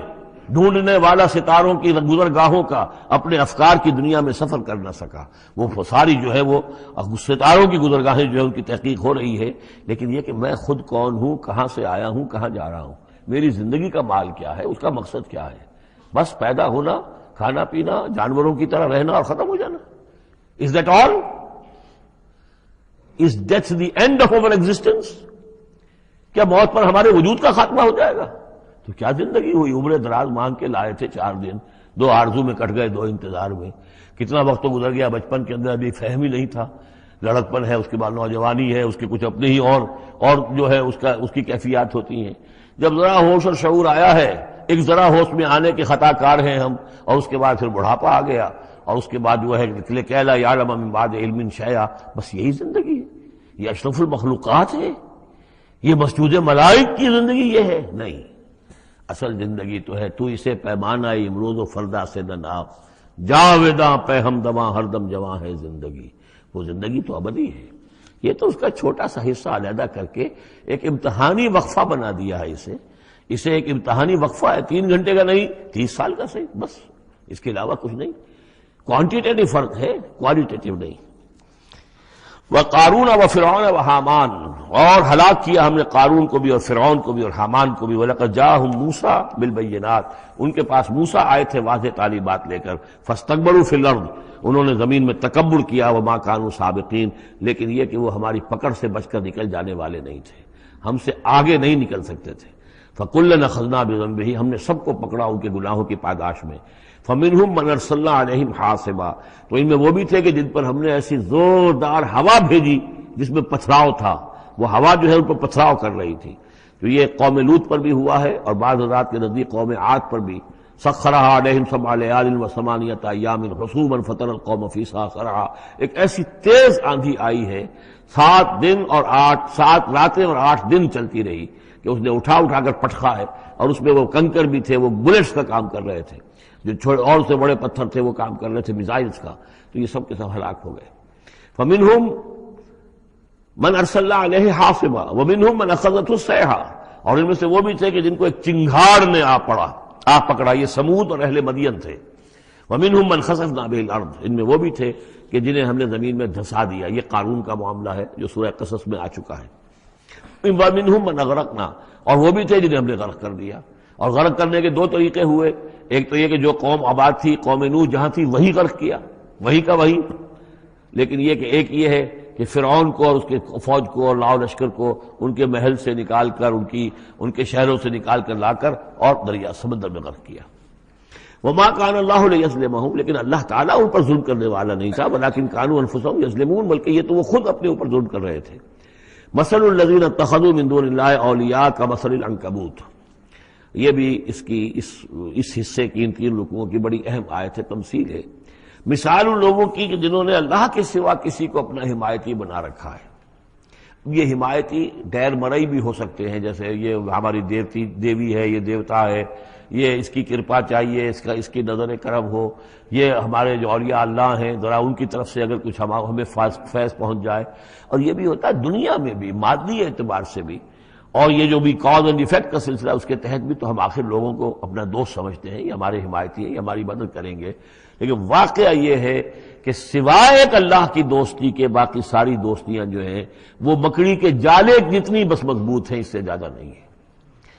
مثل الذین اتخذوا من دون اللہ اولیاء کمثل العنکبوت، جن لوگوں نے اللہ کو چھوڑ کر کسی اور کو اپنا پشت پناہ اور مددگار بنایا ہے، کسی اور پر توکل ہے، کسی اور پر سہارا ہے۔ امریکہ ہماری مدد کرے گا، وہ جو کچھ 71 میں ہوا وہ آپ کو معلوم ہے، وہ بیڑا اس کا جہاز بھی آ رہا تھا، لیکن یہ کہ کوئی مدد ہماری نہیں کی گئی، کوئی نہیں ہے، کوئی کسی کا سہارا بننے والا نہیں ہے۔ سہارا تو اگر کوئی ہے تو وہ اللہ ہے، لیکن اس کو تم نے چھوڑ دیا، اس کو سہارا نہیں بنایا۔ مثل الذین اتخذوا من دون اللہ اولیاء کمثل العنکبوت اتخذت بیتا، یہ مکڑی بھی تو ایک گھر بناتی ہے، جالا بناتی ہے۔ وَإِنَّ أَوْهَنَ الْبُيُوتِ لَبَيْتُ الْعَنكَبُوتِ، اور سب جانتے ہیں کہ تمام گھروں میں سب سے زیادہ کمزور گھر وہ اس مکڑی کا گھر ہے۔ لَوْ كَانُوا يَعْلَمُونَ، کاش کہ انہیں معلوم ہوتا۔ إِنَّ اللَّهَ يَعْلَمُ مَا يَدْعُونَ مِن دُونِهِ مِن شَيْءٍ، اللہ خوب جانتا ہے کہ جس کو یہ پکار رہے ہیں اللہ کے سوا کوئی شے ہے ہی نہیں۔ وَهُوَ الْعَزِيزُ الْحَكِيمُ، اور وہ زبردست ہے حکمت والا۔ وَتِلْكَ الْأَمْثَالُ نَضْرِبُهَا لِلنَّاسِ وَمَا يَعْقِلُهَا إِلَّا الْعَالِمُونَ، اور یہ مثالیں ہیں کہ جو ہم لوگوں کے لیے بیان کرتے ہیں لیکن نہیں سمجھتے ان سے مگر وہی لوگ کہ جو علم رکھنے والے ہیں۔ خلق اللہ السماوات والارض، اللہ تعالیٰ نے آسمان اور زمین تخلیق فرمائے، بالحق، حق کے ساتھ۔ ان فی ذلک آیۃ للمؤمنین، یقیناً اس میں نشانی ہے اہل ایمان کے لیے۔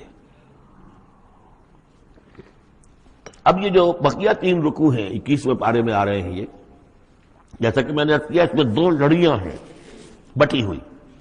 ایک لڑی ہے خطاب اہل ایمان سے، یہاں ایک جگہ آپ کو مل جائے گا کہ براہ راست خطاب بھی ہے، یا عبادی الذین آمنوا، یا ایھا الذین آمنوا والا جو ہے کہ جو مدنی صورتوں میں جو خطاب کا صیغہ ہے وہ تو یہاں بھی نہیں آیا، لیکن براہ راست خطاب کیا ہے۔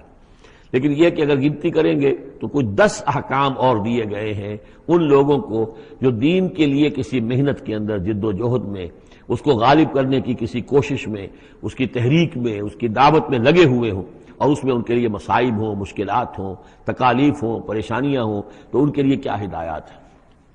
سب سے پہلی ہدایت 100 ہدایتوں کی ایک ہدایت، اتل ما اوحی الیک من الکتاب، تلاوت کرتے رہا کرو اس شے کی جو وحی کی گئی ہے آپ کی جانب کتاب میں سے۔ یہی ہم پڑھ چکے ہیں سورہ کہف میں بھی، وَاتْلُ مَا أُوحِیَ إِلَيْکَ مِن کِتَابِ رَبِّکَ لَا مُبَدِّلَ لِکَلِمَاتِهِ وَلَن تَجِدَ مِن دُونِهِ مُلْتَحَدًا۔ وہی بات، سب سے بڑا سہارا بندہ مومن کا کیا ہے؟ اللہ پر جتنا یقین ہوگا، اللہ پر جتنا بھروسہ ہوگا، اللہ سے جتنا تعلق ہوگا اتنا ہی صبر کرے گا۔ وَاصْبِرْ وَمَا صَبْرُكَ إِلَّا بِاللَّهِ، اور اللہ کے ساتھ تعلق کا سب سے بڑے ذریعہ یہ قرآن مجید ہے۔ طرفوا بِأَيْدِيكُمْ وَطَرَفُوا بِيَدِ اللَّهِ، اس کا ایک سرا تمہارے ہاتھ میں ہے، ایک سرا اللہ کے ہاتھ میں ہے۔ القرآن حبل اللہ الممدود من السماء إلى الأرض، حضرت عبداللہ ابن مسعود کی روایت کردہ حدیث ہے، حضور نے فرمایا یہ اللہ کی رسی ہے، مضبوطی کے ساتھ تھام لو اس کو، یہ تنی ہوئی ہے زمین سے آسمان تک۔ تو واعتصموا بحبل اللہ جمیعا، تو اس کے لیے یہ کہ قرآن پڑھا کرو۔ اتل ما اوحی الیک من الکتاب واقم الصلاۃ، اور قرآن کے بعد نمبر 2 نماز قائم کرنا۔ یہ نماز جو ہے اقم الصلاۃ لذکری، یہ سورہ طٰہٰ میں ہم پڑھ آئے ہیں، حضرت موسیٰ کو پہلی وحی ہو رہی ہے، پہلی گفتگو ہو رہی ہے کوہ طور پر، اقم الصلاۃ لذکری۔ ان الصلاۃ تنہا عن الفحشاء والمنکر، یقیناً یہ نماز روکتی ہے بے حیائی کے کاموں سے بھی اور برے کاموں سے بھی۔ ولا ذکر اللہ اکبر، اور جان لو اللہ کا ذکر سب سے بڑی شے ہے۔ یہاں ذکر کو علیحدہ نہ سمجھیں، یہی ذکر ہے۔ قرآن جو ہے الذکر ہے، ہم نے سورہ ہجر میں دیکھا الذکر انا نحن نزلنا الذکر وانا لہ لحافظون، تو ذکر میں سب سے پہلے قرآن ہے۔ نمبر 2 اقم الصلاۃ لذکری، نماز قائم کرو میری یاد کے لیے۔ قرآن تو ہے ہی مجسم ذکر، نماز ذکر کے لیے ہے۔ اور تیسری چیز کیا ہے؟ ادعیہ معصورہ ہیں محمد رسول اللہ صلی اللہ علیہ وسلم کی، زندگی کا ہر کام کرتے ہوئے دعا ہے۔ آپ بیت الخلاء میں داخل ہو رہے ہیں تو دعا ہے، نکل رہے ہیں تو دعا ہے، گھر سے باہر جا رہے ہیں دعا ہے، گھر میں داخل ہو رہے ہیں دعا ہے، شیشہ دیکھا ہے تو دعا ہے، کپڑے بدلے ہیں دعا ہے، ہر کام کیجئے وہ، لیکن یہ کہ آپ کا اس وقت اللہ کے ساتھ ذہنی رشتہ قائم رہتا ہے۔ چوتھے نمبر پر جو بھی اور حضور نے فرمائے ہیں، یہ 33 مرتبہ سبحان اللہ اور 33 مرتبہ الحمدللہ اور اللہ اکبر، یہ بھی ذکر ہے۔ تو یہ تمام شکلیں ذکر کی ہیں، صرف کسی ایک شے کو ذکر نہ سمجھے۔ ہمارے ہاں یہ بن گیا بس اللہ اللہ کر رہے ہیں تو ذکر ہے، نہیں، ذکر میں سب سے پہلے قرآن کی تلاوت ہے۔ اتل ما اوحی الیک من الکتاب واقم الصلاۃ ان الصلاۃ تنہی عن الفحشاء والمنکر ولذکر اللہ اکبر واللہ یعلم ما تصنعون۔ ایک تو یہ ہدایت ہو گئی، اللہ خوب جانتا ہے جو تم کر رہے ہو۔ دوسری ہدایت ولا تجادلوا اہل الکتاب الا باللتی ہی احسن، جنہیں پہلے تم سے کتاب دی گئی تھی ان سے جھگڑا مت کرو مگر بہترین طریقے پر، ان سے بات کرو تو بڑے ہی اسلوب سے کرو، خوبصورتی سے کرو، بات کو سمجھانے کے لیے کرو، ان کی توہین نہ ہو، ان کے جذبات کو آپ بھڑکنے نہ دیں، ان میں حمیت جاہلی جو ہے اپنی امکانیت تک تو کوشش کریں کہ وہ بھڑکے نہ، باقی پھر وہ جو کرتے ہیں وہ اللہ کے ہاں وہ ذمہ دار ہوں گے، لیکن ان سے گفتگو کرو تو بڑے عمدگی کے ساتھ کرو۔ الا الذین ظلموا منہم، سوائے ان کے جو ان میں سے نا انصافی پر تل گئے ہوں۔ اب یہ استثناء جو 2 معنی میں ہے، ایک تو یہ ہے کہ اس کا مطلب یہ کہ ان سے مجادلہ کرو ہی نہ، اور دوسرے یہ کہ اگر ان کے ساتھ کسی وقت کوئی سختی بھی کرنی پڑے، کوئی سخت جملہ بھی کہنا پڑے تو اجازت ہوگی، جہاں معلوم ہو جائے کہ یہ ہٹ درمی کے اوپر جو ہے آ گیا ہے تو وہاں اس دونوں کا امکان پیدا ہو جائے گا۔ وَقُولُوا، لیکن تمہیں ان سے کہنا کیا ہے یہ بھی سمجھ لو، تاکہ اب اس کو جو سمجھیے کہ یہ ہمیں مسلمانوں میں جب کام کرنا ہے، مسلمان سو گئے ہیں، بھول گئے اپنے سبق کو، انہیں یاد دلانا ہے تو اسی انداز میں انہیں یاد دلانا ہے۔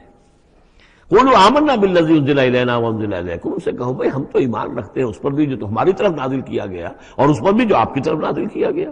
وَإِلَٰهُنَا وَإِلَٰهُكُمْ وَاحِدٌ، اور یہ تو نہیں ہے کہ ہمارا خدا کوئی اور ہے تمہارا خدا کوئی اور ہے، ہمارا الہ اور تمہارا الہ ایک ہی تو ہے۔ وَنَحْنُ لَهُ مُسْلِمُونَ، اور ہم تو اسی کے سامنے فرما بردارانہ اپنا سر جھکا چکے ہیں۔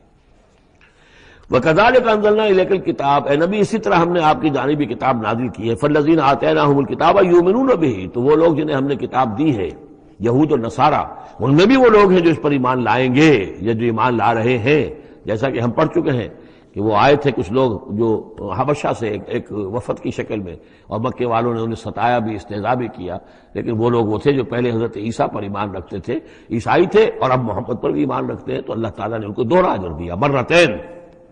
وَمِنْ هَؤُلَاءِ مَن يُؤْمِنُ بِهِ، اور ان میں سے یعنی مشرکین مکہ میں سے بھی بہت سے لوگ ہیں جو ایمان لائے ہیں اور ابھی لا رہے ہیں یا لائیں گے۔ وَمَا يَجْحَدُ بِآيَاتِنَا إِلَّا الْكَافِرُونَ، اور ہماری آیات کا انکار تو نہیں کرتے سوائے وہی کہ جو ناشکرے ہیں اور جو کفر کر اڑ گئے ہوں۔ اب ایک اور دیکھیے دلیل، اب یہ حصہ جو ہے یہ دوسری ڈوری آ گئی کہ جس میں روئے سخن جو ہے مشرکین کے ساتھ رد و قضا والی بات ہے۔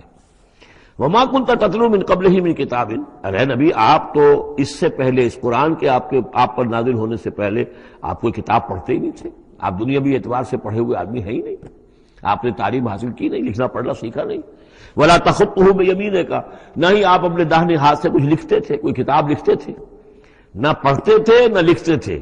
اِذًا لَارْتَابَ الْمُبْطِلُونَ، تو اس شکل میں تو ان کو جو اس کو باطل قرار دے رہے ہیں یہ لوگ جو جھوٹے کہہ رہے ہیں محمد کو، اس شکل میں تو پھر ان کے پاس کوئی کا کوئی شک کرنے کی گنجائش ہو جاتی کہ یہ بڑا لکھنے پڑھنے والے آدمی تھے، مشق کرتے کرتے بہت اچھی چیزیں بھی لکھنے لگے ہیں، اب ان کی زبان جو ہے مچ گئی ہے، قلم جو ہے وہ مچ گیا ہے، لہذا اب قرآن جیسی شے بھی تصنیف کر لی انہوں نے۔ اگر پہلے سے یہ عمل ہوتا، لیکن تم تو جانتے ہو کہ ہمارے اس نبی محمد نے صلی اللہ علیہ وسلم انہوں نے تو کبھی لکھنا پڑھنا سیکھا ہی نہیں۔ وما كنت تتلو من قبله من کتاب، اے نبی آپ تو نہیں پڑھا کرتے تھے اس کتاب سے پہلے کوئی کتاب، ولا تخطه بیمینک، اور نہ آپ اسے اپنے داہنے ہاتھ سے لکھتے تھے، اذا لارتاب المبطلون، تب تو ان لوگوں کو شک کرنے کی گنجائش پیدا ہو جاتی۔ بل هو آیات بینات فی صدور الذین اوتوا العلم، بلکہ یہ تو آیات بینات ہیں بڑی روشن ان لوگوں کے سینوں میں جنہیں علم دیا گیا ہے، وہ جانتے ہیں سابقہ جو کتابوں والے ہیں۔ وما یجحد بآیاتنا الا الظالمون، اور ہماری آیات کا انکار نہیں کرتے مگر وہی جو ظالم ہیں۔ وقالوا لولا انزل علیہ آیات من ربہ، اور وہ کہتے ہیں کہ کیوں نہیں نازل کی جاتی ان کے اوپر کوئی نشانیاں ان کے رب کی طرف سے، وہی باتیں جو مستقل طور پر چلی آ رہی ہیں۔ قل انما الآیات من اللہ، نبی کہہ دیجئے نشانیوں کا اختیار کل کا کل اللہ کے ہاتھ میں ہے۔ وانما انا نذیر مبین، اور میں تو صرف واضح طور پر خبردار کر دینے والا ہوں۔ اولم یکفیہم انا انزلنا علیک الکتاب یتلی علیہم، کیا ان لوگوں کے لیے یہ نشانی کافی نہیں ہے کہ اے محمد ہم نے آپ پر یہ کتاب نازل کر دی ہے جو ان کو پڑھ کر سنائی جا رہی ہے؟ کیا یہ قرآن معجزہ نہیں ہے؟ کتنی مرتبہ ان کو چیلنج کیا گیا اس قرآن جیسی ایک صورت ہی بنا لاؤ، 10 صورتیں بنا لاؤ، کیا یہ معجزہ نہیں ہے؟ کیا یہ عاجز نہیں آ چکے ہیں؟ اولم یکفیہم، تو کیا یہ نشانی ان کے لیے کافی نہیں؟ اگر تو حق کا طالب ہو، ہدایت کا طالب ہو، تو یہ نشانی بھی کافی ہے۔ اولم یکفیہم انا انزلنا علیک الکتاب یتلی علیہم ان فی ذلک لرحمۃ وذکری لقوم یؤمنون، یقیناً اس میں رحمت ہے اور یاد دہانی ہے، تذکیر ہے ان لوگوں کے لیے کہ جو مانتے ہیں۔ قل کفی باللہ بینی و بین شہیدا بینکم شہیدا، کہہ دیجئے میرے اور تمہارے درمیان اللہ کافی ہے بطور گواہ، وہ جانتا ہے کہ اس نے مجھے رسول بنایا ہے، وہ جانتا ہے کہ قرآن اس نے مجھ پر نازل کیا ہے۔ یعلم ما فی السماوات والارض، وہ جانتا ہے جو کچھ کے آسمانوں میں اور زمین میں ہے۔ والذین آمنوا بالباطل، اور وہ لوگ جو باطل پر ایمان رکھتے ہیں، وکفروا باللہ، اور اللہ کا کفر کرتے ہیں، اولئک هم الخاسرون، یقیناً وہی لوگ ہوں گے جو خسارے پانے والے ہیں۔ ویستعجلونک بالعذاب، یہ جلدی مچا رہے ہیں کہ لے آؤ عذاب۔ ولولا اجل مسمى، اور اگر پہلے سے ایک وقت معین طے نہ ہو چکا ہوتا، لجاءهم العذاب، تو پھر ان پر عذاب آ چکا ہوتا۔ ولیاتینہم بغتۃ، اور وہ ان پر آئے گا تو اچانک آئے گا، وہم لا یشعرون، اور انہیں پتہ بھی نہیں ہوگا۔ یستعجلونک بالعذاب، یہ نبی پھر دوبارہ یہ الفاظ آئے، نوٹ کیجئے، بہت لطیف بات ہے، یہ عذاب کی جلدی مچا رہے ہیں۔ وَإِنَّ جَهَنَّمَ مُحِيطَةٌ بِالْكَافِرِينَ، حالانکہ جہنم ان کا احاطہ کر چکی ہے۔ یہ ایسے ہی ہے کہ جیسے کسی شہر کے باہر دشمن آ چکا ہو اور اس نے محاصرہ کر لیا ہو، شہر والوں کو پتہ ہی نہ ہو۔ تو اس طریقے سے وہ چونکہ غیر مرئی ہے، جہنم نظر نہیں آ رہی، ورنہ حقیقت میں تو جہنم ان کا احاطہ کر چکی ہے۔ یوم یغشاہم العذاب، جس دن کے عذاب ان کو آ کر ڈھانپ لے گا، ان پر چھا جائے گا، من فوقہم ومن تحت ارجلہم، ان کے اوپر سے بھی اور ان کے نیچے سے بھی، ان کے قدموں کے نیچے سے بھی۔ ویقول ذوقوا ما کنتم تعملون، اور پھر کہا جائے گا چکھو اپنے کرتوتوں کا مزہ۔ اب یہاں وہ تیسری ہدایت آ رہی، دو پہلے میں نے گنوائی تھی، اتل ما اوحی الیک من کتاب ربک من الکتاب واقم الصلاۃ ان الصلاۃ تنہی عن الفحشاء والمنکر ولذکر اللہ اکبر۔ دوسری ولا تجادلوا اہل الکتاب الا بالتی ہی احسن الا الذین ظلموا منہم۔ اب دیکھیے تیسری، یا عبادی الذین آمنوا ان ارضی واسعۃ فایای فاعبدون، اے میرے وہ بندو جو ایمان لائے ہو۔ پورے مکی قرآن میں یہ آیت ہے براہ راست خطاب، اور یا آئے گی آگے چل کر یا عبادی الذین اسرفوا علی انفسہم، بس۔ یا ایھا الذین آمنوا، یہ مکی مدنی دور کی اصطلاح ہے۔ یا عبادی الذین آمنوا، بڑا اس میں جو ہے نا بڑی عنایت ہے، شفقت ہے، اے میرے وہ بندو جو مجھ پر ایمان لائے ہو۔ ان ارضی واسعۃ، میری زمین بڑی کشادہ ہے، کیا معنی ہے؟ اگر مکے میں تم پر تمہارا قافیہ تنگ کر دیا گیا ہے، اگر مکے میں زندگی تمہارے لیے محال کر دی گئی ہے توحید پر رہتے ہوئے، چھوڑ دو اس مکے کو۔ یہ ہجرت کا اشارہ ہے، در حقیقت ہجرت حبشہ جو ہے یہ اس کی طرف رہنمائی ہے اس آیت کے اندر، کہ چلے جاؤ، اگر یہاں برداشت سے باہر ہو رہا ہے، تمہارے لیے ناقابل برداشت اگر ہو رہا ہے یہاں کا معاملہ، اور نہیں مزید تو ہندر پاتے، تو اس ملک کو چھوڑ، اس جگہ کو چھوڑ دو۔ یا عبادی الذین آمنوا ان ارضی واسعۃ، میری زمین بڑی کشادہ ہے، فایای فاعبدون، بس صرف میری ہی بندگی کرو۔ چوتھی ہدایت، کل نفس ذائقۃ الموت، دیکھو موت تو آنی ہی آنی ہے، آج آ جائے کل آ جائے، آج نہ آئے کل آ جائے گی۔ آخر عمار اور یاسر کو ابو جہل نے اگر فرض کرو کہ ذبح کر دیا ہے، تو فرض کیجئے کہ چند دن اور جیتے تو موت تو پھر بھی آنی تھی نا۔ تو کل نفس ذائقۃ الموت، اگر یہ بات ذہن میں رہے کہ موت تو آنی ہی آنی ہے، آج نہیں تو کل، تو پھر بھی انسان جو ہے اس کے اندر ہمت بنی رہے گی کہ میں خام کا اپنی زندگی بچانے کے لیے حق کو چھوڑوں اور باطل سے ساز باز کروں، اس سے مصالحت کروں۔ ثم الینا ترجعون، اور پھر تم ہماری طرف لوٹا دیے جاؤ گے۔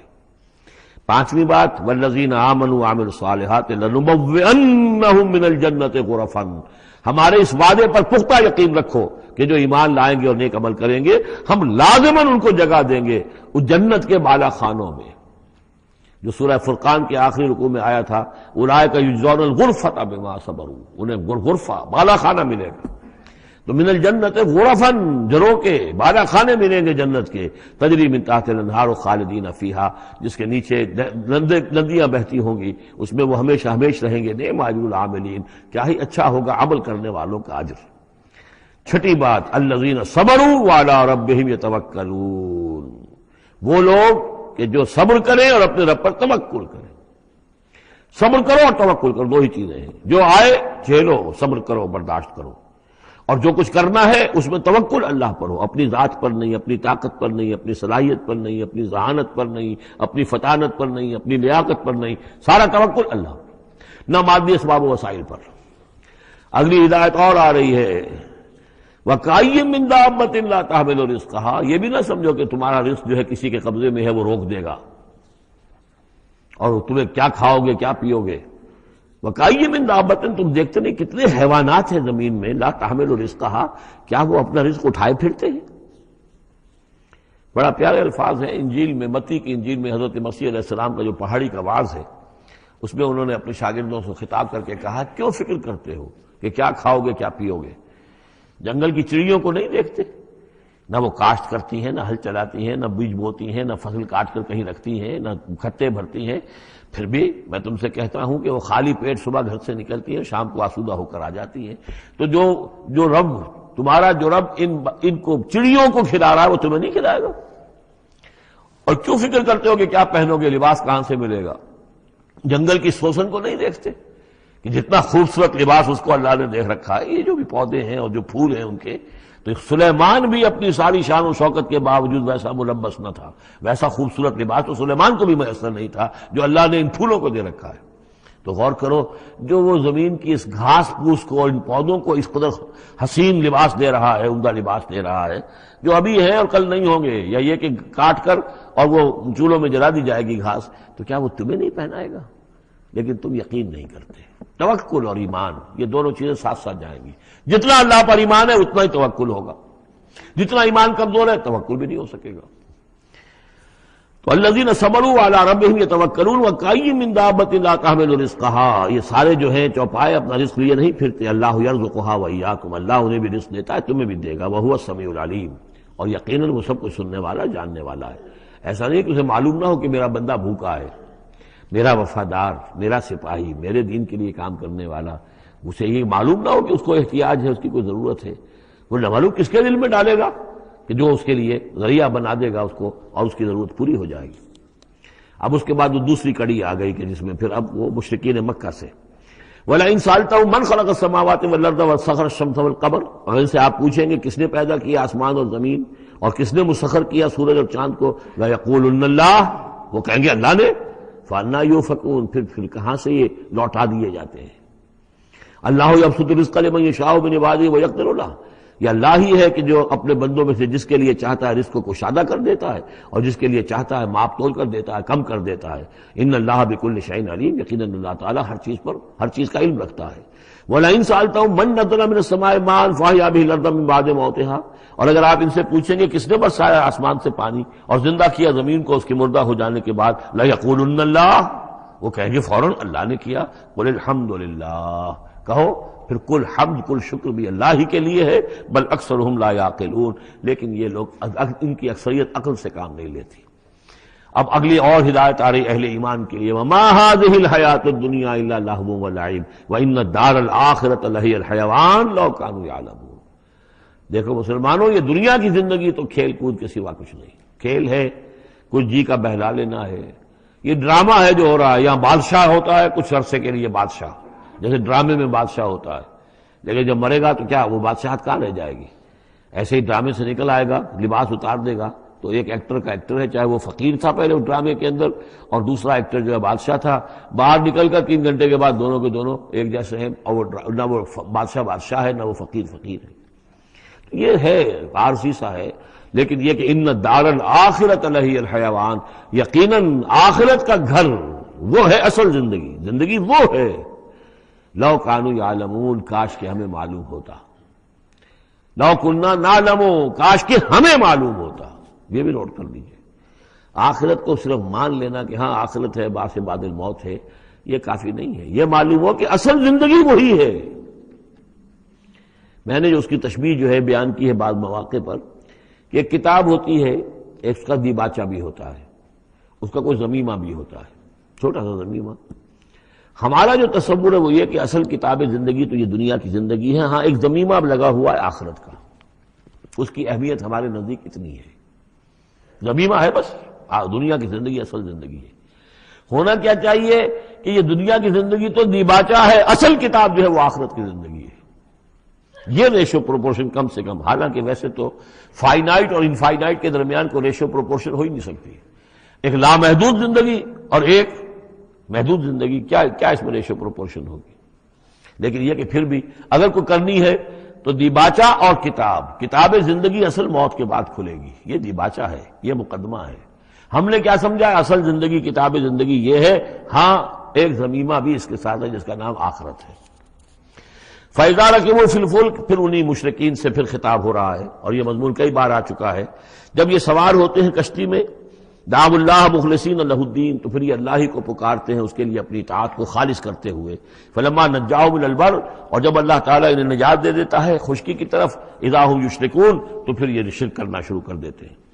لیکفروا بما آتیناہم، تاکہ یہ ناشکری کریں اور کفر کریں ہماری دی ہوئی نعمتوں کی، وَلَا يَتَمَتَّعُوا، اور تاکہ بس مزے اڑا لیں۔ فَسَوْفَ يَعْلَمُونَ، پھر یہ جان لیں گے۔ أَلْهَاكُمُ التَّكَاثُرُ حَتَّىٰ زُرْتُمُ الْمَقَابِرَ كَلَّا سَوْفَ تَعْلَمُونَ ثُمَّ كَلَّا سَوْفَ تَعْلَمُونَ، اصل حقیقت اس وقت کھلے گی۔ أَوَلَمْ يَرَوْا أَنَّا جَعَلْنَا حَرَمًا آمِنًا، یہ پھر اہل ایمان سے کہا جا رہا ہے، کیا یہ دیکھتے نہیں کہ ہم نے حرم کو ان کے لیے امن کی جگہ بنا دیا ہے۔ وَيُتَخَطَّفُ النَّاسُ مِنْ حَوْلِهِمْ، اور لوگ جو ہے اچک لیے جاتے ہیں ان کے ارد گرد سے، باقی عرب کے اندر تو امن و امان تھا ہی نہیں۔ أَفَبِالْبَاطِلِ يُؤْمِنُونَ وَبِنِعْمَتِ اللَّهِ يَكْفُرُونَ، تو کیا یہ باطل پر ایمان رکھتے ہیں اور اللہ کی نعمت کا یہ کفران کر رہے ہیں۔ وَمَنْ أَظْلَمُ مِمَّنِ افْتَرَىٰ عَلَى اللَّهِ كَذِبًا وَكَذَّبَ بِالْحَقِّ لَمَّا جَاءَهُ، اس شخص سے بڑا ظالم اور کون ہوگا جس نے کوئی چیز گھڑ کر اللہ کی طرف منسوب کر دی، اور اسی طرح وہ شخص کہ جس نے اللہ کی طرف سے آئے ہوئے حق کی تکذیب کر دی جبکہ اس کے پاس آیا۔ یہ دونوں ہم بدن جرم ہیں، یعنی اگر میں جھوٹ موٹ قرآن جو ہے خود تصنیف کر کے اللہ کی طرف منسوب کر رہا ہوں تو مجھ سے بڑا ظالم اور گناہ گار کوئی نہیں۔ لیکن یہ بھی سوچ لو، اگر واقعتاً یہ اللہ کا کلام ہے جو میں تمہارے سامنے پیش کر رہا ہوں اور تم اس کی تکذیب کر رہے ہو تو تم سے بڑا ظالم کوئی نہیں۔ الیس فی جہنم مثوی للکافرین، تو کیا جہنم ہی میں ٹھکانہ نہیں ہے ان کافروں کا؟ اور آخری آیت جو ہے پھر اسی سیغے میں، لنہدین والذین جاہدوا فینا، اہل ایمان کی دلجوئی کے لیے گھبراؤ نہیں، پریشان نہ ہو۔ والذین جاہدوا فینا لنہدینہم سبلنا، وہ لوگ کہ جو ہماری راہ میں جہاد کریں، محنت کریں، کوشش کریں، جد و جہد کریں، قربانیاں دیں، اثار کریں، انہیں مطمئن رہنا چاہیے ہمارا پختہ وعدہ ہے، مؤکد وعدہ ہے، ہم لازماً ان کی رہنمائی کریں گے اپنے راستوں کی طرف۔ لَنَهْدِيَنَّهُمْ سُبُلَنَا وَإِنَّ اللَّهَ لَمَعَ الْمُحْسِنِينَ، اور یقیناً اللہ تعالیٰ ساتھ ہے اہل احسان کے، جو اللہ تعالیٰ کے پر ایمان اور یقین اس درجے کا رکھتے ہوں اور اس کے لیے تن من دھن لگانے کے لیے تیار ہوں، تو اللہ ان کے ساتھ ہے، یعنی اللہ کی نصرت ساتھ ہے، اللہ کی مدد ساتھ ہے، اللہ کی تائید ساتھ ہے۔